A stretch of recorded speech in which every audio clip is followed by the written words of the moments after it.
নমস্কার, চিকু স্টোরিতে আপনাদের সবাইকে স্বাগত জানাই। আজ আমি বলতে চলেছি খুনি কে, দুলেন্দ্র ভৌমিক। এখন আমি শুরু করছি খুনি কে। সকালবেলায় আনন্দবাজার পত্রিকাটা হাতে নিয়ে ঝড়ের বেগে ঢুকলো তপসে। ফেলুদা তখন দাড়ি কামানো শেষ করে গালে আফটার শেভ লোশন লাগাচ্ছে। তপসে কাগজের প্রথম পাতাটা ফেলুদার চোখের সামনে এগিয়ে দিয়ে উত্তেজিত গলায় বলল, দেখেছ কি সাংঘাতিক কাণ্ড ঘটছে? এরকমভাবে খুন ভাবা যায়? ফেলুদার মধ্যে কোনো প্রতিক্রিয়া হলো না। তোয়ালা দিয়ে গাল মুছতে মুছতে একবার তপসের দিকে তাকালো, তারপর বাঁ হাত বাড়িয়ে চারমিনারের প্যাকেটটা টেনে নিয়ে একটা সিগারেট ধরিয়ে যথারীতি আরাম কেদারায় শুয়ে পড়ল। ফেলুদার এই একই দোষ, কোন কথাটা শুনছে অথবা কতটুকু শুনছে, শুনলেও তার কোনো প্রতিক্রিয়া হচ্ছে কি না তা একদম বোঝা যায় না। তপসে ভেতরে ভেতরে রেগে যাচ্ছিল। ফেলুদা সিগারেটের ধোঁয়া ছাড়তে ছাড়তে একটা পুরনো বইয়ের পাতা উল্টাচ্ছিল। বইটার নাম কলিকাতার পথঘাট। শহরে এত বড় ঘটনা ঘটে যাচ্ছে, এখন কি আর বই পড়বার সময়? ক্ষুব্ধ গলায় তপসে বলল, খবরটা কি তোমার চোখে পড়েছে? বইয়ের পাতা উল্টাতে উল্টাতে ফেলুদা আবেগহীন গলায় বলল, তুই নিশ্চয়ই স্টোনম্যানকে নিয়ে খুব উত্তেজিত হয়ে আছিস। তপসে মোড়ার ওপর বসতে বসতে বলল, হব না? এ পর্যন্ত কটা খুন হলো জানো? তখন ঠান্ডা গলায় ফেলুদা বলল, 6টা। সব কটাই ফুটপাতবাসী এবং প্রত্যেকটা খুন ঘটেছে শেষ রাতে। আর তারাই স্টোনম্যানের শিকার হয়েছে যারা দলবদ্ধভাবে না শুয়ে একা একা একটু তফাতে শুয়েছে। তাহলে খুনের মোটিভটা কী হতে পারে? তপসে প্রশ্ন করল। ফেলুদা কোনো জবাব দেওয়ার আগেই হতভম্ব হয়ে ঘরে ঢুকলেন লালমোহনবাবু, অর্থাৎ জটায়ু। তিনি যেন বিরাট কিছু একটা আবিষ্কার করে ফেলেছেন তেমন ভঙ্গিতে আর উত্তেজনায় 2 হাত মাথার ওপর তুলে বলতে লাগলেন, পেয়ে গেছি পেয়ে গেছি। তপসে জিজ্ঞাসা করল, কী পেয়ে গেছেন? লালমোহনবাবু টাকের ওপর হাত বুলিয়ে বললেন, সেই জুন মাস থেকে ভেবে ভেবে আজ সকালে নামটা পেয়ে গেলাম, রক্তাক্ত ফুটপাত। কি কেমন থ্রিল আছে না নামটায়? তপসে বলল, এটা কোন বইয়ের নাম? লালমোহনবাবু বললেন, পুজো সংখ্যার নতুন উপন্যাস, স্টোনম্যানকে নিয়ে। ফেলুদা হঠাৎ জিজ্ঞাসা করল, মানুষের কটা ঘুমের স্তর আছে জানেন? লালমোহনকেই প্রশ্নটা করা হয়েছে। তিনি এবার তপসের মুখের দিকে তাকিয়ে ঠোঁট উল্টে বললেন, ঘুম পেলে ঘুমিয়ে পড়ি, ঘুমিয়ে ঘুমিয়ে কে আর গোনাগুনি করে মশাই? ফেলুদা বলল, গোনাগুনি না করলেও জানতে হয়। প্রথম স্তরের ঘুমটা পাতলা হয়, দ্বিতীয় স্তরে আরও একটু গভীর, আর তৃতীয় স্তরেই খুবই গভীর। আর সেটা ঘটে রাত্রি 2টো থেকে 3:30-এর মধ্যে। চুরি টুরি সব ওই সময়ের মধ্যে হয়ে থাকে, ওটাকে চোর রাত্রি বলে। ফেলুদার ওসব কথার অর্থ প্রথম দিকে ধরা যায় না। একটু পরে বইয়ের ভেতর থেকে একটা কাগজ তপসের দিকে এগিয়ে দিয়ে বলল, ব্যাপারটা বোঝবার চেষ্টা কর। তপসে অবাক, কাগজে ফেলুদা একটা স্কেচ করছে। একটা লোক হাঁটু গেড়ে বসে 2 হাতে বিশাল একটা পাথর তুলে আছে। লোকটার মুখ অস্পষ্ট এবং হিজিবিজি করা। হিজিবিজির ডিজাইনটা একটা প্রশ্নবোধক চিহ্নের মতো। তার মানে খুনিকে ফেলুদা এখনও ঠিক করতে পারেনি। ফেলুদা সিগারেটটা অ্যাস্ট্রোতে গুঁজে দিয়ে বলল, তুই মোটিভের কথা বলেছিলি না? মোটিভটা জানা গেলে খুনিকে ধরা অনেক সহজ হয়ে যায়। শেষ রাতের ঘাতক যে জটিলতা সৃষ্টি করেছে সেটা ওই মোটিভ নিয়ে। খুনি শুধুই কেন খুন করবে? কেনই বা সে কেবলমাত্র বেছে নেবে ফুটপাত বাসিন্দাদের? যে খুন করে বা করেছে তার পেছনে যে বা যারা রয়েছে তাদের কি অন্য কোনো মোটিভ রয়েছে? অচেনা খুনির পেছনের আরও অচেনা লোকগুলো কারা হতে পারে? কথার মধ্যে কথা বলে ওঠা লালমোহনবাবুর স্বভাব। তিনি স্কেচ করা কাগজটা তপসের হাত থেকে ছোঁ মেরে টেনে নিয়ে দেখতে দেখতে বললেন, এটাই আমার উপন্যাসের প্রচ্ছদ হয়ে যাবে, তবে মুখটা একটু ক্লিয়ার করলে হয় না? ফেলুদা বলল, ওখানে কার মুখ দেব, আপনার? রাত্রে খেতে বসে ফেলুদা বলল, কলকাতার কটা রাস্তা, কটা ফুটপাত, আর কোন এলাকায় কতজন লোক ফুটপাত দখল করে ঘুমোয় সেটা হিসেব করা দরকার। এমনও তো হতে পারে কেউ হয়তো ফুটপাতটা দখল করে নিতে চাইছে, স্টোনম্যান হয়তো তার হয়ে সন্ত্রাস ছড়াচ্ছে। খাওয়ার পর ফেলুদা বাইরে বেরোবার পোশাক পরতে পরতে বলল, যাবি নাকি? তপসে জানতে চাইল কোথায়। ফেলুদা হালকা গলায় উত্তর দিল, রাতের ফুটপাত দেখতে। খুনিকে ধরা সহজ হবে না। তবে ফেলুদা থমকে গিয়ে জামার বোতাম আটকাতে আটকাতে বলল, তবে জায়গাগুলো দেখতে দোষ কি? 2-4টে আসল বা নকল পাগলাকেও তো পেয়ে যেতে পারি, কি বলিস? কিংবা ধর এমন একটা গাড়ি যাতে করে নিঃশব্দে আসা যাওয়া চলে, অথচ গাড়িটাকে দেখে কোনো সন্দেহ হবার কথা নয়, যেন পাতাল রেলের কাজ করছে। মধ্য দুপুরে হঠাৎ কলিং বেলের শব্দ।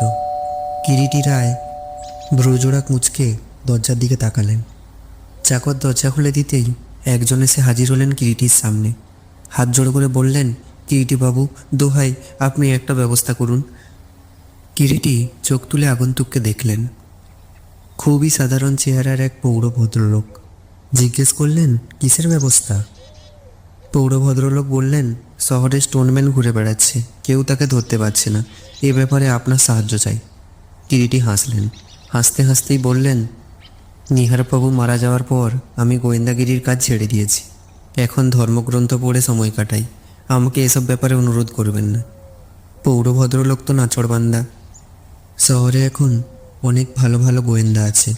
আপনি প্রদোষবাবু অথবা কাকাবাবুর কাছে যান, ওরা তো খুব ভালো কাজ করেন এখন।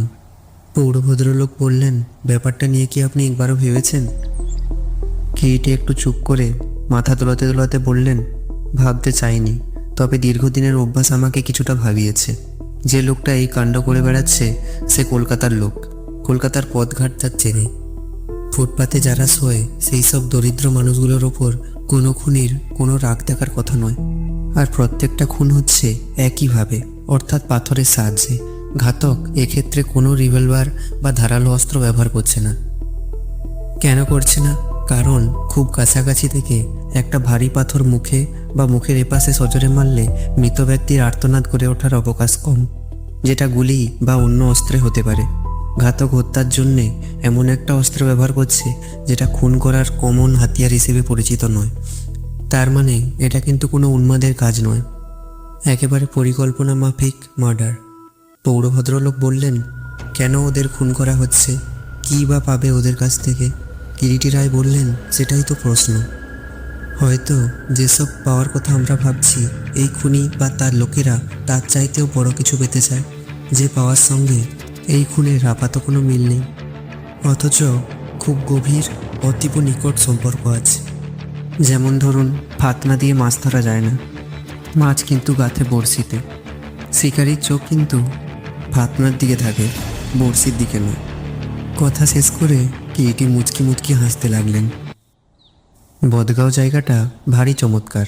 চন্দ্রধরপুর থেকে রাঁচি যাবার জন্য পাহাড়ের গা দিয়ে দ্বিতীয় বিশ্বযুদ্ধের সময় মিলিটারিতে যাতায়াতের জন্য নাকি এই রাস্তাটি ধরা হয়েছিল। এখন অবশ্য সবাই ব্যবহার করে।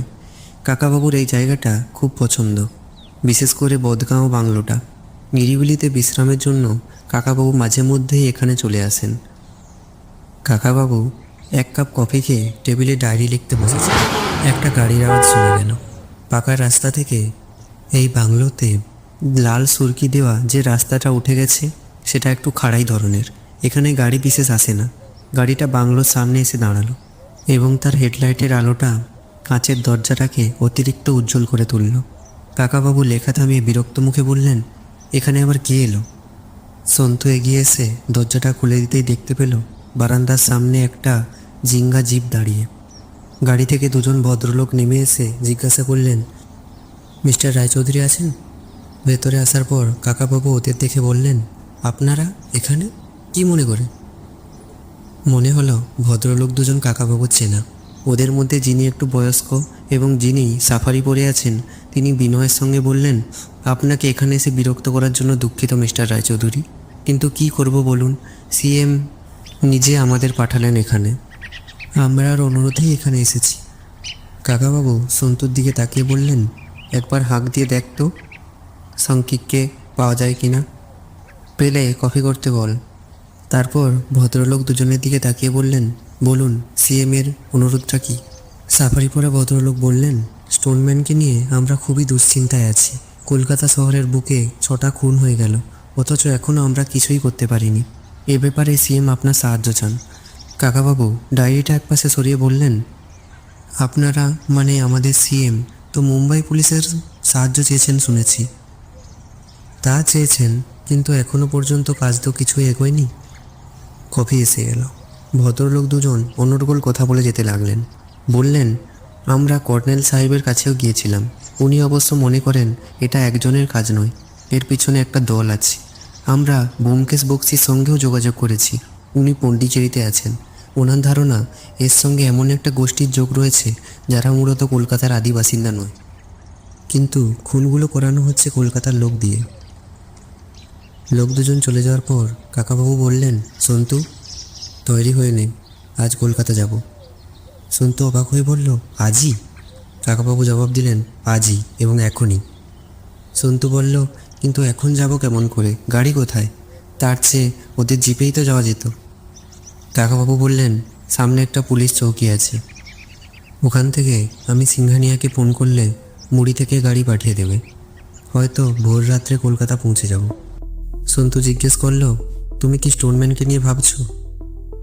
কাকাবাবু বললেন, মাঝে মাঝে এরকম অস্বাভাবিক খুনিদের উৎপাত বাড়ে। 63-র গোড়ার দিকে নিউ জার্সিতে এরকম একজন খুনিকে ধরা হয়েছিল। সে শুধু স্কুল বয়দের গলায় ফাঁসি লাগিয়ে খুন করত। কয়েকটা খুনের পর অবশ্য লোকটা সত্যি পাগল হয়ে গিয়েছিল। সন্তু বলল, কলকাতা স্টোনম্যান কি পাগল? কাকাবাবু বললেন, একদম নয়। পাগল এত ঠান্ডা মাথায় খুন করতে পারে না। খুনের জায়গাগুলোকে ক্রমশ ছড়িয়ে দেওয়া হচ্ছে তদন্তের বা পাহাড়ের ক্ষেত্রে অসুবিধা সৃষ্টি করার জন্য। এই খুনি খুন করার পর হয়তো কাছাকাছি কোনো জায়গায় আত্মগোপন করে, নয়তো গাড়ি করে পালায়। মনে হচ্ছে প্রথমটাই ঠিক। কোনো এক ব্যক্তি খুন করছে বলে মনে হয় না, কাজটা করছে অন্তত 3 বা 4 জনের একটা গ্রুপ। সন্তু প্রশ্ন করল, কিন্তু কেন করছে? কাকাবাবু বগলে হাত দিয়ে দাঁড়ালেন। সন্তুর দিকে না তাকিয়ে বিড়বিড় করে বললেন, সেটাই আসল রহস্য। কলকাতা শহরে কাজ যে কোথায় কিভাবে স্বার্থ জড়িয়ে সেটা চট করে বোঝা যায় না। ভিখারি উৎখাত করার জন্য কেউ এই কাজ করবে না। ফুটপাত বাসিন্দারা কি এবার পুনর্বাসন দাবি করবে, নাকি মোটিভটাই হচ্ছে ফুটপাত? কলকাতার মুশকিল হচ্ছে এখানে সব ব্যাপারটাই বড্ড রাজনীতি ঘেঁষা। কেউ কি আইন শৃঙ্খলা তছনছ করে পুলিশকে বোকা বানিয়ে সরকারকে অপদস্থ করতে চাইছে, কিন্তু তার জন্য ওই গরিব লোকগুলো কেন শিকার হবে? এমনও হতে পারে প্রথম খুনটা ছিল কোনো ঝগড়ার আকস্মিক পরিণতি। যেহেতু খুনি ধরা পড়ল না এবং খুনটা অদ্ভুত বলে রটিয়ে যেতে লাগলো, সেই আইডিয়াটা নিল অন্য কেউ। যারা পরপর 5টা খুন করলো, প্রত্যেকটি ক্ষেত্রেই কিন্তু পুরুষ মেরেছে, মহিলা নয়। কিন্তু ওদের বোন, মেয়ে বা বউরা কোথায়? কেউ কি ওদের বিক্রি করবার ফন্দি আঁটছে? অসহায় পেয়ে সহজেই কবজা করে বাইরে চালান করে দেবে। কাকাবাবুকে এবার সত্যিই খুব চিন্তিত দেখালো। আজ আপনারা সবাই শুনলেন খুনি কে। খুব তাড়াতাড়ি ফিরে আসছি নতুন কোনো গল্প নিয়ে। ততক্ষণ ভালো থাকবেন, সুস্থ থাকবেন, এবং যদি আমাদের গল্পটি ভালো লেগে থাকে তো সাবস্ক্রাইব করতে ভুলবেন না।